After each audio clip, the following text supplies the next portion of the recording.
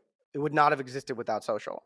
Because if you go back 30 or 40 years, if I wanted to create a personal brand, I would need to find the gatekeepers of all of the TV commercials, or I guess all the TV stations. And I'd need to convince them to either let me have a show, be a guest on the Johnny Carson show or one of the old, Jay Leno. Or I would have needed, like, there's this very famous story of this woman in LA who was just really, really, really rich, and she wanted to be a singer. And so she bought, like, for 3 months, a huge billboard campaign. Basically every billboard. This is like in the 80s, I think, 1980s. I think I remember this. Like, remember hearing about this. I forget her name, but it was like every billboard in Los Angeles for a few months had a picture of her in like a very skimpy pink outfit, and it just had her name. And next thing you know, all of these local clubs, like nightclubs and jazz lounges, are calling her, being like, "Hey, can you come sing for us?" And everyone wanted to see what that's about, right? Again, going back to how to get attention, I could have done that. I could have put like Marketing Max, right? Or if the internet was around, I could have put like, go to marketingmax.com to learn marketing. But with social, I can get in front of people literally from my office here, my indoor outdoor workspace here. It might not be the best lighting for podcasts, but I can get in front of literally thousands, if not tens or hundreds of thousands of people in 20 minutes. And I can get analytics on them, right? Who they are, what they do, how much time they spend on my website, what they're most likely to click on my website. And then I can start to optimize things. That's where I'm really good at. And that's like my favorite part about marketing, is kind of the marriage of right brain and left brain. That's why I have right, left up here. This painting. I was wondering what that was. It's a painting from one of my favorite artists named Amon. And I like the concept that marketing is all about right brain and left brain, because you need to be creative, right? When people are scrolling through Instagram nonstop, looking at pictures of cat or pictures of models and cat videos and everything else, you need to be entertaining enough and creative enough to stop the scroll and have them pay attention to you. But then in order to really succeed in marketing at scale, in order to provide the results that we provide for our clients over here at Marketing Max, like, you have to be good at the analytics. You have to be good at the pattern spotting. You have to be good at the A/B testing in order to really, really, really take things to scale. And so it's the perfect combination of right brain and left brain. And that's what social media allows us to do, right? It allows us to do both of those things, where I wouldn't have necessarily been able to A/B test a landing page, or I guess in the olden days, like a billboard so much as I can today. And I wouldn't be able to scale it as easily. And with Facebook ads, I mean, if you have a credit card, hell, you could punch your credit card into Meta and you could get in front of 3-4 million people tomorrow with an ad driving people to your website. Like, there's no better time in the history of the world to be an entrepreneur. True. Because of social and the paid side of it specifically. Now, you worked with in a niche beauty brand campaign, and they were struggling to crack 2 times ROI, and you did that for them. Can you run us through how you did that? Because beauty, I feel like everyone is doing something in beauty. Like, there's so many products out there. It's flooded. It's almost over marketed. How did you find the success in that? Yeah. So again, going back to first principles, right? Marketing is all about getting attention and converting that attention into dollars. The next layer beyond that is, who do you want the attention of, and what is it going to take for them to give you dollars, right? So we talk a lot about ICP, ideal customer profile. And so what I used to do when I was in person in New York, when I was running my ad agency, 15 people, we'd all sit in a boardroom with a client, and we would literally say, okay, walk us through your perfect customer. Male, female, in this case, right? For a beauty brand, female. Okay. What's their name? Like, if you literally had to give them a name, your perfect customer, what's their name? Okay. Why is it Marissa? Why is it Janet? Or why is it Miriam? Right? Maybe it's an ethnic thing. Maybe it's where they're from. Maybe it's a religious thing. Like, why that? Okay, how much money does Marissa make? Right? What magazines does Marissa buy? And in the case of this one client, what we learned was they were trying to be the first kind of Gen Z, super clean beauty brand. And what we learned was everyone who visited their website, like 90% of the people who visited their website were Gen Z. Yeah. And the conversion rate of people who visited their website who were Gen Z was like 1.5%. Mm-hmm. Okay. But when we dug into the data, what we learned was the conversion rate of people who are 50 and older was like 8 or 9%. Okay. So it turned out that women who are above the age of 50 love the graphics and the brand aesthetics and what the brand stands for and the marketing that's going to Gen Z. But it just turns out that not only do they have a lot more money to spend because they're older, That's right. and so their average lifetime value is significantly higher, but they had more intent because that group of people, that ICP, that ideal customer profile target segment, that audience of people, they've grown up for 50 years, 60 years, right, with makeup. Mm-hmm. And Gen Z has a different relationship with makeup. So they don't have, like I talked about before with Google Ads, they don't have as much, or I should say the women over 50 who are visiting the website, they have more conviction to purchase because they have more money, and they've been trying different makeup things for 50 years, 60 years. So literally when we had that insight that we found out that the people over the age of 50 are spending a lot more money and converting a lot more, we literally went into Facebook ads and changed the targeting on Facebook and said, show these ads only to people who are above the age of 50. And we immediately, like 2 or 3x'd their return on ad spend. Wow. So it really is again, just who you are targeting, yeah. and their conviction to spend money is everything. Yep. Yeah. And then listening to your data as well. Because I know a lot of businesses don't necessarily, they see their data, but they're not listening to their data, like their metrics and whatnot. They're not really taking that in and listening to it. Hey, Business Game players, are you ready to level up your business? We are thrilled to announce our partnership with HubSpot, the ultimate all-in-one CRM platform. HubSpot helps you streamline marketing, sales, and customer service with powerful tools to grow your business faster. From lead generation to automation, it's got you covered. Visit HubSpot through our link below in the captions, or visit our website, thebusinessgamepodcast.com, to start for free and supercharge your success. Now, back to the game. Can I flip the switch a little bit? We have... I just crack into it before you even say, sure, go. We have a lot of SaaS founders come on the show, a lot. I'm going to paint a picture for you. They've overhauled their website. They've got their Google ads running correctly. They've got their social ads out. They feel like they're doing all the right things. They're getting the traffic to their website, but they're not converting. What can they do that can change that? So it's funny, the beginning part of my career, I worked a lot with e-com brands. Mm-hmm. And that story that whoever did your research team, spot on, they dug that up from somewhere. That was me. That was from my agency that I sold to a Okay. private equity fund. And I spent a lot of time on the e-com side of performance marketing. Now with Marketing Max, for whatever reason, a lot of SaaS and service businesses, a lot of B2B businesses have found their way to Marketing Max. So Yeah. most of my work now is specifically for marketing agencies and software businesses. Mm-hmm. And I think, not to sound like a broken record here, but the difference between the two really comes down to that conviction level. Yeah. When I'm scrolling Instagram, I'm a 50-year-old woman who's interested in makeup.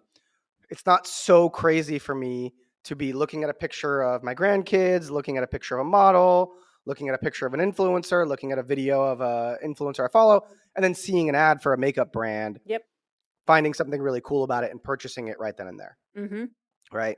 Yep. That's normal. It's not a crazy big decision.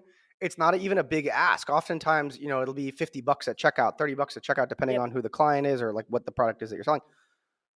In B2B, asking people to book a demo to learn about your software, or asking people to book a call with your sales team to learn about your marketing agency, or even asking people to punch in their credit card for a 14-day free trial is a much bigger ask than asking someone to spend $50 to try something, or even $150 to try some makeup, or we sold everything. Bondage lingerie, children's swim goggles, flowers, like 1-800-Flowers, like you name it. Yeah. We ran it.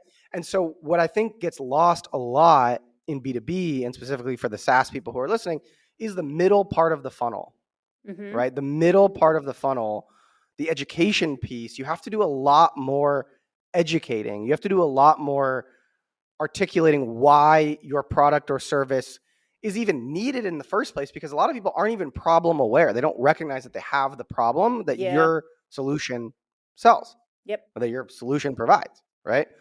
So you, number one, need to educate them on that. And then number two, you need to educate them on why now is the time to make it happen, why waiting is not an option. And then number three, why you're the best option if they've already identified the problem.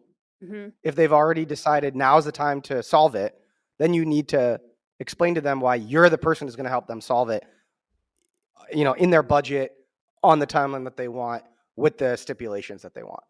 Yeah. And so that middle part of the funnel is where, everyone forgets to market, and people just think, oh, there's a handful of people walking around the internet today who need exactly what I'm selling. Mm-hmm. But what I ask people is I ask potential clients this all the time: how many people in your target market are there, right? Of all the people you could potentially sell to, the decision makers, how many are there? Let's say there's 100,000. Okay.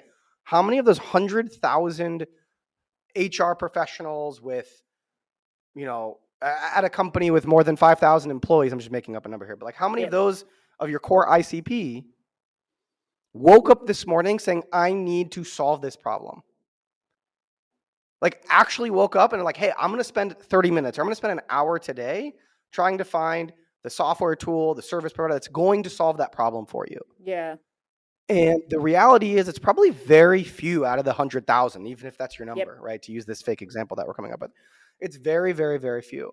So you can't send a cold email saying, hey, do you need more leads? Or hey, do you need this HR software that's going to help you, keep track of your global payroll better? Mm. You can't just cold email people out that expecting to book 1 million calls. You can't run a Facebook ad that says, like one of our clients is a law firm. Like you can't run a Facebook ad that says, do you owe the IRS more than $25,000 in taxes? Mm. Expecting people to immediately just be like, yes, I do. I'm going to book a call right now. Yep. You need to educate people on the exact problem that they have and why you're uniquely qualified to do that. The best way to do that, I believe, is a newsletter. Okay. Because most entrepreneurs, they don't have time, they don't have energy, they don't have that combination of right brain, left brain, because they're entrepreneurs, they're busy building their business and putting out fires all day. They don't have the time to actually create enough social content. Mm-hmm. And with social content, even if you have 100,000 followers, if you have 2,000 followers, when you post it, roughly 10 to 30% of your audience will ever see your content. But that number is really closer to 10%, like across the board. And for some influencers, it's like 4%. Yeah. And that's like influencers who have a huge audience, right? Mm-hmm. So you have, let's call it 10% with social, but you have upwards of 40 to 50% open rate with newsletters. Yep. And you have a longer content barometer, if you will, right? Yeah. Because people are spending much more time in their inbox, in email, thinking of a business-minded solutions and Exactly. And so what we've started to do, as I recognize that this being the biggest problem for most B2B businesses, software, SaaS, service, whatever it is, now we start writing a weekly newsletter for all of our clients to help build trust, stay top of mind, help people identify when they do have that problem, and then say, oh, by the way, when you have that problem, we're the people to help you do it. And so that middle part of the funnel, not the top part where you're just trying to get in front of people for the first time, and not the bottom part where you're trying to get people on the phone to close them or trying to come up with some incentive to close them, but the middle part of the funnel that educates them on why they should trust you and why they should even spend 30 minutes listening to your sales pitch, aka demo, aka sales pitch, on the call.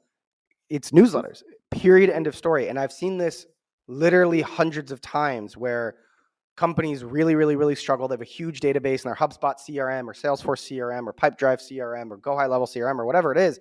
And they have a bunch of leads, but they're not doing anything with them.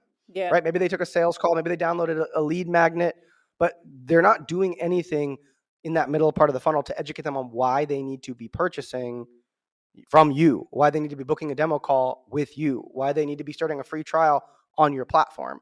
And so that middle part of the funnel is everything for SaaS and B2B. Forgive me if I went off on a tangent, but No, I love it. I love it because, as I said, like the vast majority of our guests that come on and our listeners and stuff like that, they're SaaS CEOs or CFOs or CTOs or whatever it may be. And it's a question that comes up all the time. It's like, we've done everything right, but we're just not converting from the website. And I always thought newsletters were sort of done and dusted, to be honest. Like it was sort of an older style of marketing. But as you are explaining it, the more it's clicking over in my brain, you're getting your target audience immediately. Like, you're getting them. So what is then on the back of that? Is Google Ads even the correct way for a SaaS to market?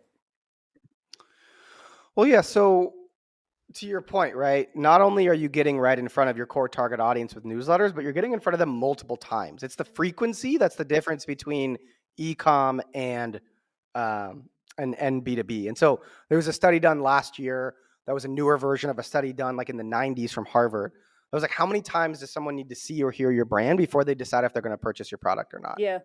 And for products under, I think it was $100 or $200, they only need to see your product like 3 or 4 times. Mm-hmm. But for products over $1,000, they need to see your product 12 times. They need to see your brand 12 times. They need to they need 12 touch points with you. Yep. Right? Yeah. And so it's not a question of getting in front of the right audience when it comes to newsletters. It's a question of how many times, like what's your strategy to get in front of them at least 12 times? And then to your point about Google Ads, absolutely, Google Ads still work fantastic for top of funnel. Yeah. So like the best marketing strategy on planet Earth is to run a Google ad bidding on your competitors. Mm-hmm. The best strategy on planet Earth, hands down. So especially if you're a smaller fish, right? If you are a small company, if you're a small new CRM going after HubSpot, spending $2, $3, $5, $10, whatever it costs to make it so that when someone Googles HubSpot or even HubSpot alternative, you show up first. That's the first interaction they have with you. Yeah. That's more or less priceless, like truly priceless, right? Yeah. But then from there, what happens? Well, you spend all this money driving people to the website, and like 1 or 2 out of every 100 clicks that you pay for end up converting into a demo or converting into a call or converting into a free trial. Better yet, if you were to make it so that when they clicked on that ad and landed on a landing page, and you had a soft pop-up, or the landing page was all dedicated to either inviting them to subscribe to your newsletter or getting some sort of free lead magnet, some free ebook, right? Then you have their email, and that's touch point 1 in a 12 touch point system that you need in order to even have a chance of them considering buying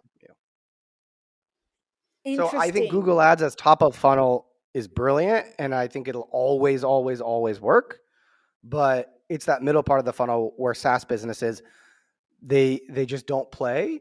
And a big reason of that is because the CMO role in every company is fired or let go way more often than every other role. Why is that? Because it's the only one that's truly performance-based. It's the only one that's truly treated like a sport. Did you win? Did you lose? Yeah. Right? What did you score in that quarter of the basketball game or football game? Did you win the quarter? Did you win the year? Right? And so what happens is, because everyone's on all of these CMOs, they have to put together these slide decks every 90 days with, hey, here's Q1's results, and here's Q2 results, and here's Q3 results. And if they don't find results within 1 or 2 quarters, they're gone. They don't actually put strategies in place to get them to that magical 12th touch point. Yeah. So Google Ads all day. It's easy to get in front of your target customers for the first time. Even a cold email, like I was kind of ripping on before, saying it's not a great strategy.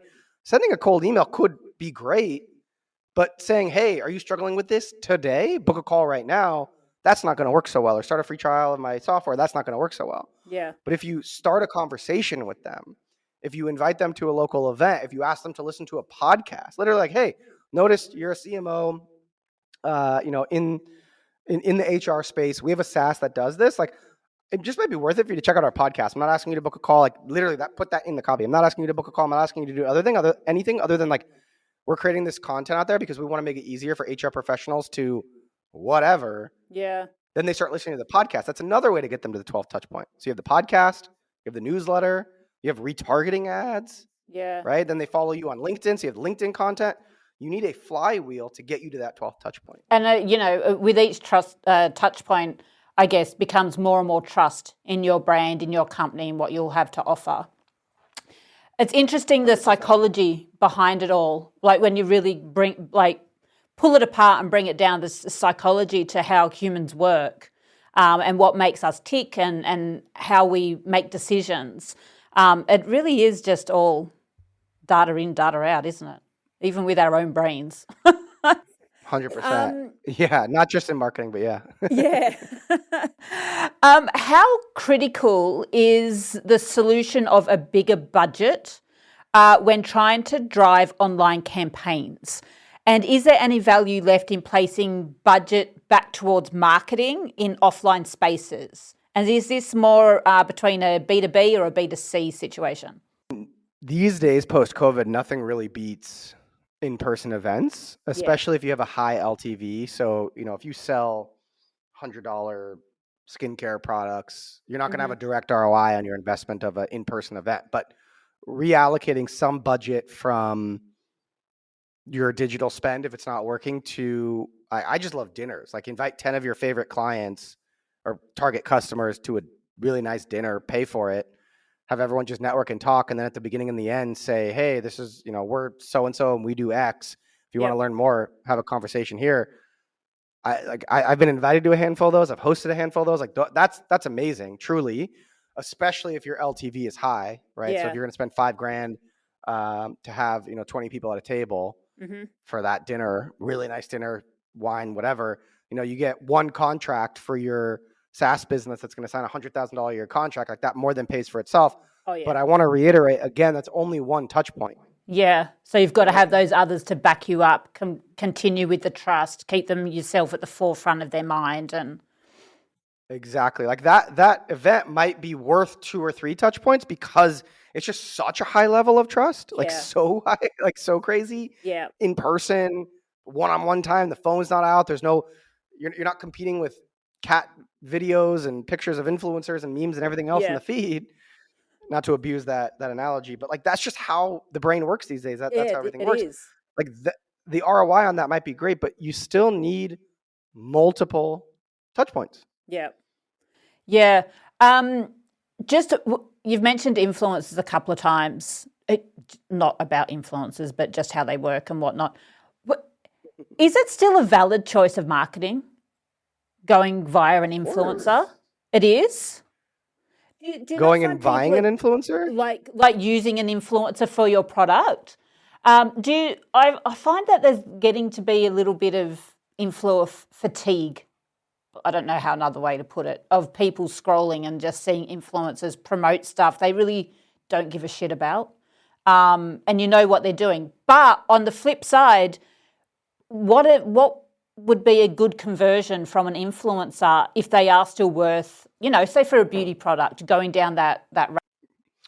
Well, yeah, again, I think you have to figure out where the partnership with the influencer fits into the funnel.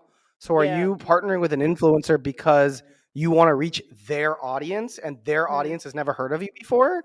Yeah. Okay, then that's a very different set of KPIs and way to conclude if that marketing campaign worked well, if that influencer campaign worked well. Then if you were to say, oh no, we want to associate our brand with this influencer because it'll, to your point earlier, like you said, it'll help build the trust. Yeah. And as it pertains to e-com, maybe there's a little bit of fatigue, maybe, but not really, because when you find the right influencer and it's the right kind of audience product fit, sky's the limit. But specifically more for B2B, it's the wild west, super early days of influencer marketing and B2B. Like marketing max, quote unquote, right? I am an influencer in the B2B space. Yeah. Right. My main business after I sold my e-com ad agency was I started a newsletter. Now 150,000 people read the newsletter every single day. Founders, Wow. CEOs, entrepreneurs, CMOs, and we sell ads in the newsletter, right? Yeah.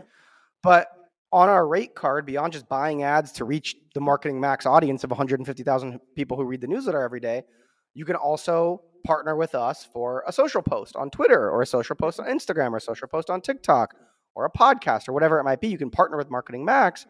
And I can't tell you how many times after someone has partnered with us for something non-newsletter related, they come back and they're like, hey, what other influencers in the marketing space do Yeah. you know that you can connect me with? Because this worked so freaking well.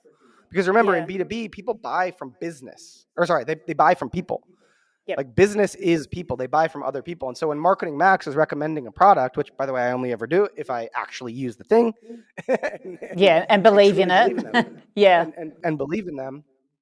But it's really, really, really, really, really important for everyone listening to really hear me when I say people don't buy from your business. They buy from the people that work at your business in B2B, Yep. right? Your salesperson, the person posting on LinkedIn. Like, there's been 40 million studies done. The more photos of happy people smiling in your marketing assets in general, your website, your sales deck, your handouts at conferences, the more pictures of people smiling in your marketing assets, the better your marketing assets will do in a B2B landscape. Period. End of story. Like, WeWork did this crazy study when they were first getting started, well before the pandemic, when they were running ads and on their website. They were like, okay, do we get more people to book a tour if all of the pictures of one of our new spaces is empty and it's just a gorgeous space, or Yeah. people working? And every single time, people working Mm-hmm. and people smiling beat it. And there's a billion other studies of people's, even like someone's hand in a photo. Yeah. Like, the more you can make it human, the better. That's why Progressive and Geico and Yeah. State Farm and all of these American insurance companies, that's why they all have these mascots. Flo from Progressive, Jake from State Farm, Mm-hmm. the Allstate insurance guy, like all of these people. Okay. They do it to humanize the brand, to make it feel easier to work with them. I'm not necessarily working with State Farm. I'm working with Jake from State Farm. Yeah. Okay. So while we're on the humanizing thing, and I know that I sent you like a framework of what we're going to talk about, and I've definitely gone off on tangents, and so I've blown that out of the water a bit. Sorry about that. I do these. I can talk forever if you haven't been able to tell by now. I can talk forever about hopefully something that's Same. interesting. I've and got to relevant sit to your here and be audience. like, Don't "Hey, worry. Jamie, shut up." Like, No, AI in marketing. Yeah. We're talking about humanizing it, keeping it human, showing that human element in parts of, most parts of marketing, I guess. AI, I mean, it's changing how we do everything. What are you don't need to go in depth, I mean, feel free to, but what are the do's and don'ts of AI? So early in my career, I think the kind of concept of marketing was throw as much shit at the wall and see what sticks. Yep. Doesn't matter if it's good, bad, ugly, just throw as much shit at the wall and see what sticks. And I think that will always be the case, because A/B testing is a fundamental part of marketing, right? We need to test a lot of different ad creatives. We need to test a lot of different headlines and landing pages and everything else. But to your point, when it comes to blog writing, when it comes to captions, I think we're moving more towards the middle. I don't think we'll ever be at the point where we're the opposite of throw as much shit at the wall to see what sticks, but we're moving more in the middle, where it's way easier for people to see when you've just had AI write stuff. Yep. For example, one of our clients, we sometimes use lead magnets to get people to sign up for a newsletter. So download our ebook about how to achieve XYZ result. Yep. And then every week we'll send you a tip to help you achieve XYZ result. One of our clients is like, okay, we're going to work on a lead magnet, 13 different ways to XYZ. And then like literally 10 minutes later, they sent us the lead magnet. And they're like, okay, lead magnet done. And I immediately knew it was AI, but I was like, okay, let me be patient. Maybe they trained a really good AI to write something for them or whatever. Yep. I go to read it and I just start screenshotting sentences and paragraphs back to them. I'm like, do you want your ideal target customer profile, who's worth $100,000 a year ACV, annual contract value, to you? Do you want your target ICP reading this sentence. Oh, what about this sentence? Oh, what about this paragraph? Like, this makes no sense. This doesn't tie back to what you're talking about at all. Yeah. There's actually a typo in this. And they were like, oh, we just had ChatGPT write it because ChatGPT's been writing all of our stuff. I'm like, well, here we are. This is why you're knocking on my door, because what you're doing now is not working. Yeah. And so I said, this is a good first pass, but you go on Upwork or hire a copywriter or something to turn this AI slop into actually valuable content. Yeah. Like actually valuable content that sounds like it was written from a human. Yep. Yep. Do you think there's becoming almost a distrust, through lack of better word, of people seeing content and just being like, AI's just pushed this out? Like, this has just been a quick click and they've pushed it out.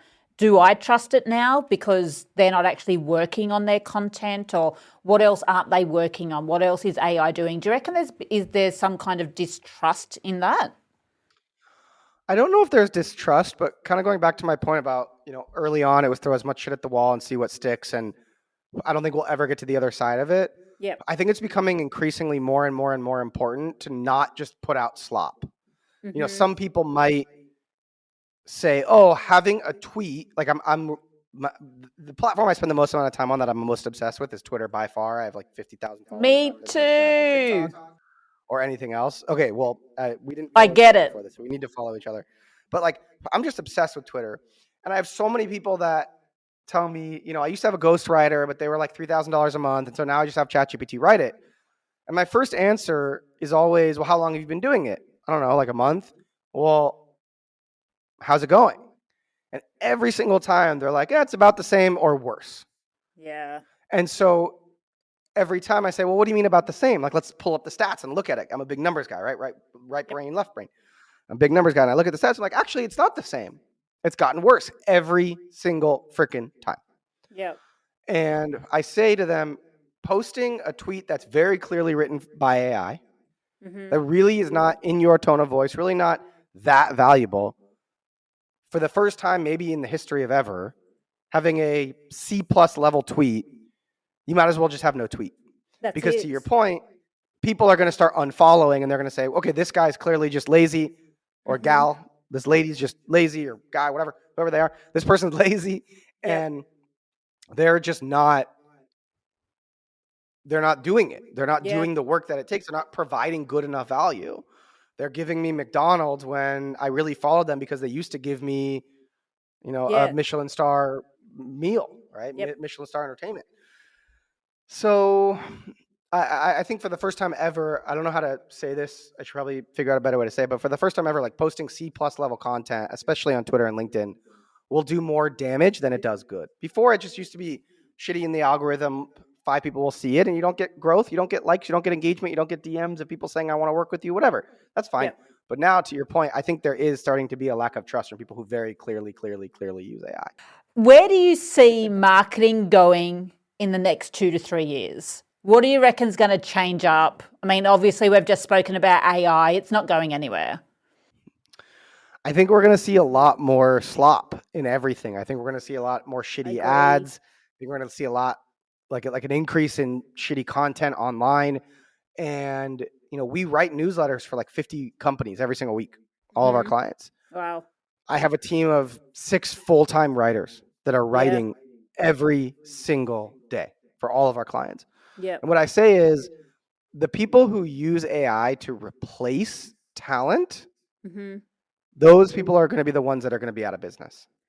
They're going to drop. Unless it's like small, busy work that you could literally automate, like Zapier, right? Like before Zapier, people used to copy and paste records into things. Okay, that's fine. But in terms of copywriting, in terms of creative strategy, in terms of making a funny video, in terms of identifying who your core target ICP is, those people are not going to make it. Yeah. But the people who use AI as their assistant, as their intern, are the people that are going to make it. So we don't use AI to actually write the content. We use AI as our research assistant. We use it as our writing buddy to say, hey, here's the general topic. Or can you, number one question we get always is, how can you write in my industry? You don't know anything about healthcare, payroll reconciliation. Yeah. And so again, we use AI to train ourselves on the topic. We use AI to come up with the topic ideas. We kind of flesh it out. We go back to AI. We say, hey, can you give us like a table of contents or a summary of what the takeaway should be for this kind of thing for this audience? And then we go and write it. And that's why our open rates for all of our clients remain exceptionally, exceptionally high, because again, we're not having AI replace the jobs. We're having AI as the research assistant. Yep. And, you know, everyone likes to joke there's this, one of the books to bring this conversation full circle that I read on my way to the 1 day work week that I have, or 1.5 day work week that I have, is this famous book by Tim Ferriss called 4 Hour Work Week. And he has a great quote in the 4 Hour Work Week saying, okay, in a perfect world, in 100 years, there's going to be like your job will basically be sitting in a factory with a dog with an on off switch for the machine, and the machine's going to do everything. Right. That will never be the case, even with AI. Yeah. That will never, ever, ever, ever, ever be the case. And the prime example of that is airline pilots. I don't know if most people know this, but one of my good friends is an airline pilot, and I've learned a lot from him. Planes more or less fly themselves. Like Tesla self-driving, like planes have been doing this for decades. Yep. They take off by themselves, they run the flight path by themselves, and they land by themselves. So why do we need pilots? We need pilots there for when things go wrong. Yep. That's the only reason there's a pilot in every single plane. Yeah. We need the pilots in there for when something goes wrong. It's the same thing with AI. We need someone there for when the prompt isn't exactly right, or the output isn't exactly right, or it doesn't have as much context as it needs to give the output that we need it to. So we need the human to feed it more context, but we don't know if it doesn't have that context without the human there to read the output. Yeah. So where is marketing going? I think marketing in a lot of ways will get easier because of AI. Again, the research, the ideation will all get easier. But I actually think execution of these marketing campaigns, of these marketing strategies is going to get 100 times harder. And I'm pumped. I'm so ready because what most people aren't doing is the execution. They're not putting in the work on the execution side of things. Yeah. They're solely having AI do something that Canva would do before or a copywriter would do before. They don't even read the output, and then they just send it on. Yeah. Or they kind of skim it, and that's it. It's crazy. I'm excited. I'm scared about where we're going with AI.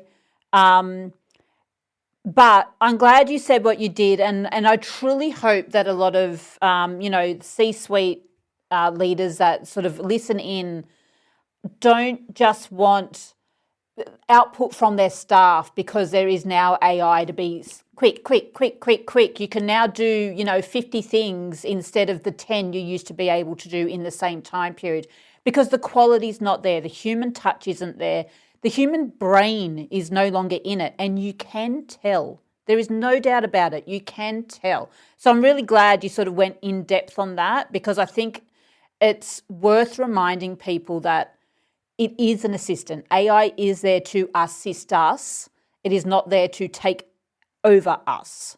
Like we still need the human brain behind it. Yeah, I would just clarify. I think that's the case for marketing. I think there are a lot of other roles where AI will actually replace 90%. Oh, yeah. Like coding and stuff like that. Like it spits it out like there's no tomorrow. Yeah, or like the one that I'm obsessed with now is customer support. So one of our clients built an AI voice agent that handles inbound calls for energy companies. And so the idea is like if the power goes out in your neighborhood, there's a million people calling to wonder what's going on, right? Yeah. And there's not, in that very moment, that company can't staff up 50 people or 500 people to all start answering the phone. Yeah, exactly. I've seen a lot of use cases where AI has replaced huge call centers, huge customer support teams. But I think when it comes to marketing, sure, AI can help you write really good copy. It can help you write a really good blog post that'll help you rank on social. But the strategy aspect of how that fits into the top, middle, and bottom of the funnel, I don't think will ever be replaced by AI. I mean, maybe one day when there's, what do they call it, AE or like the AIs can think for themselves, but we're a long way to go to the point where that's actually affecting mainstream businesses. Yeah. We're running out of time, and I want to spend some time talking about your new upcoming. Well, no, your podcast is out now, isn't it? The It's out 10-minute now. marketer out now. Yep. Well, I mean, the title kind of gives it away, but let's get into it. Tell us what it's about. So yeah, I mean, I've ran a podcast on and off for about a year and a half called the Marketing Max Show. And I really wanted to put the focus on Marketing Max because, like I said, 150,000 people read my newsletter every single day. A lot of people have questions. And so it was kind of an ask me anything thing, or like a Q&A, if you will, for a long time. And I realized, and through feedback that I got, that I'm really good. One of the few things I'm good at is answering marketing questions and giving marketing advice that's really simple, straightforward, and easy to implement, easy to understand, easy to use. If you're listening to this podcast already, whatever it is, almost an hour in, you probably think that, or you would have X'd out. Maybe not. Nah, Hopefully not. definitely, They're thinking everything you've said, just probably to echo what everyone else has said to you. Everything you have said has given me clarity and answers to things I've been wondering. And if I've been wondering it, so has everyone else. And it's Thank you. it's not in terms that I don't get it. Like, I understand what you're saying. So thank you. From me, thank you. Anyway, continue. I'm happy to help one person, and that could be you. If there's other people listening and you get help, definitely reach out. Would love to hear from you. Like I said, my main platform is Marketing Max, but the podcast rebranding the 10-minute marketer is basically, I want to give the most straightforward, easy to implement, fun, bite-sized, insightful strategies, tactics that anyone can use to grow their business in a short format, because most people don't have an hour to sit and listen to a podcast. And if you have an hour to sit and listen to a podcast, maybe it's on a long drive, but marketing is changing so much. And so if there's a 10-minute nugget that you can listen to once or twice a week and then go implement that right away, I think that's more effective for people, especially since most of my audience are entrepreneurs and founders. They don't have time necessarily to not only listen to an hour, but more importantly, go execute a strategy that might be so complicated that it is an hour long. So I just wanted to reframe it. We've gotten a lot of really positive feedback. Everyone's saying that they really look forward to it. They turn on the notifications because it's only 10 minutes. They can listen to it while they're in the bathroom. They can listen to it on a quick drive to lunch. They can listen to it on their lunch break. And so it's been a really positive thing. We're only like 2 weeks into it, but I think we have 3 or 4 episodes live now. 10-minute marketer. It's on Spotify, Apple, YouTube, of course. But it's really fun, and I just love helping people. You know, I'm no smarter than anyone listening. I'm no smarter than really anyone on the planet, but I've just done things maybe a few more steps ahead than you've done it. So if I can go a couple steps ahead, learn, synthesize all of my learnings in a way that'll make it a little bit easier or less expensive or more fun for you to do it, then I've served my purpose on this planet. I love, Max, not only do I feel like I would like to talk to you all day long, because I'm loving every second of this. Can I give you some rapid fire questions? Shoot. All right. Are you ready? I'm ready. All right. What's one marketing tactic you think is overrated right now? Ooh, overrated. I always get the question underrated. One overrated marketing tactic. I hate this cop-out answer, but like all marketing tactics work. Everything works if you give it enough time and try enough. It's like using the correct ingredients for a good, pie or something. It works. Exactly. Yeah. Like, if you have the recipe, it's just a matter of finding the right ingredients or changing the recipe to make it exactly the way that you want it to be effective. I can sometimes rip on cold email or other strategies. That stuff can work. It's just really hard to scale. So I think maybe then I would say the strategy that's overrated right now is trying to be everywhere all at once. As much as I talk about 12 touch points and having this flywheel and being everywhere, you don't want to do that and sacrifice the quality. Yeah. And so it's better to be in, I'd say, 2 or 3 places with A+ content, A+ value, than being in 10 places with C+ content, C+ value. So this has gone off track again, but from that, I'm so sorry. This is why I'm on a podcast, because I can't shut up. If you've got a business that is on TikTok, Instagram, Facebook, LinkedIn, YouTube, all of the places, and they're excelling at some and not others, should they drop the others? I mean, generically, yes, to refocus the resources, whether it's time, energy, or money that you're spending on the ones that aren't working, to double down on the ones that are working. Generically, the answer is yes. On a case by case basis, it really depends on where your target audience is. And Yep. so, if you are in e-com and you sell makeup, right? You got to be on Instagram and you got to be on YouTube. You got to Yep. be doing YouTube tutorials. You got to be explaining why, like videos of the founder explaining why this works or why this is cleaner or how to make your eye shadow do certain effects or whatever it is, right? You have to be in those two places. I love a man trying to use makeup. You can tell I'm stumbling through it. I don't mean I obviously not mansplaining here. Like I don't know. But you brought up the example of our I client, did. the Gen Z cosmetic brand. So I'm sticking with that. Forgive me, please. But generically, the answer is yes. Like you're much better off being on 2 or 3 platforms.